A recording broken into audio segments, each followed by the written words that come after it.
Fred Bendonguet, après 40 ans de danse, débuté au Minguettes et puis qui se poursuit maintenant avec une compagnie qui est implantée, je crois, à Tarare. Hein. Ouais, Vous sortez un livre, c'est quoi? C'est un regard dans un rétroviseur, c'est quoi?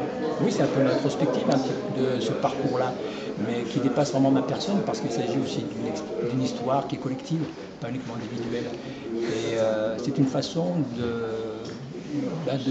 d'apporter un récit aussi sur cette histoire, qui n'est pas une anecdote, qui est vraiment historique. C'est-à-dire que l'envol, la projection de la danse hip-hop sur la scène chorégraphique française n'est pas une anecdote. Elle est née là, au Minguettes, en tout cas en région lyonnaise, elle est née au Minguettes, avec de véritables enjeux artistiques, sociaux, culturels aussi. Ça, c'est très important. Donc pour moi, ça a été une évidence de le transmettre, cette histoire-là.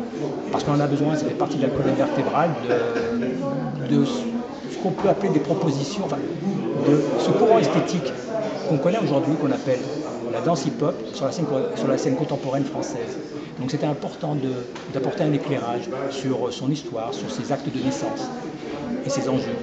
Et puis mon envol, effectivement, mais dans mon envol, c'est celui aussi de raconter les grosses difficultés que j'ai eues parfois, aussi à faire respecter cette histoire-là, en fait. Enfin, en tout cas, à rester fidèle à cette histoire et de garder à l'esprit toujours un peu cette liberté à la fois de créer, parce que ça a été ça quand même. Ce qui a été fondamental, c'était toujours avoir en conscience cette liberté de créer et de dire des choses, de défendre des choses sur scène.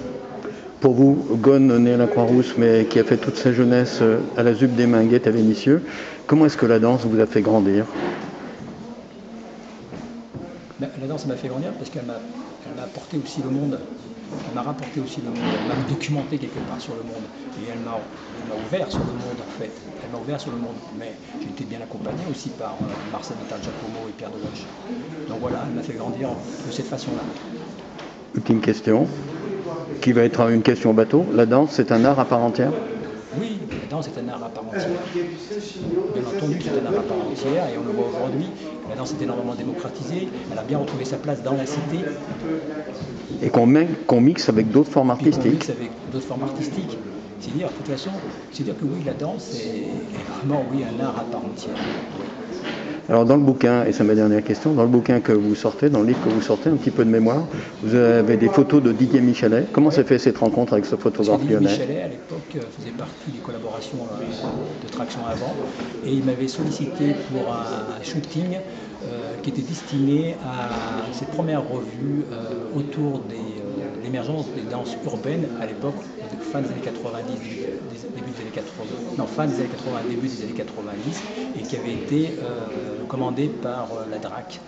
Et l'idée, c'était donc de présenter dans cette revue les différentes associations qui existaient dans Lyon et en région lyonnaise, en fait, tout simplement, et de l'illustrer à travers quelques photos, beaucoup de photos même, où c'était moi qui étais en photo et c'est lui qui m'a photographié.